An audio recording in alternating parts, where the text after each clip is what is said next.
তুমি আল্লাহর ভয়ে জেনা বাদ দিলা, আল্লাহর কাছেই চাইলা, ধৈর্য আল্লাহর জন্যই ধরলা, আশা আল্লাহর কাছেই করো, তিনি কি তোমাকে ফিরাবে?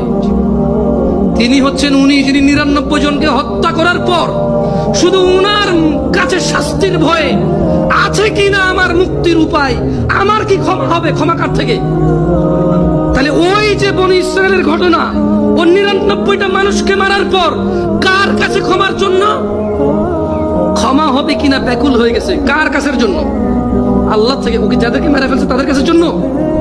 ও তো টেনশন করতেছে যে আমাকে কি মাফ করবে কেউ, আল্লাহ কি আছে যে আমাকে মাফ করবে, বা আমার কি ক্ষমা হবে? 99টা মারার পরও কি ক্ষমা পাবো আমি? আল্লাহ কি ওর জন্য জমিনকে কাছে করে দেয় নাই? এই মাটি তুমি এক চুল নাড়তে পারবা?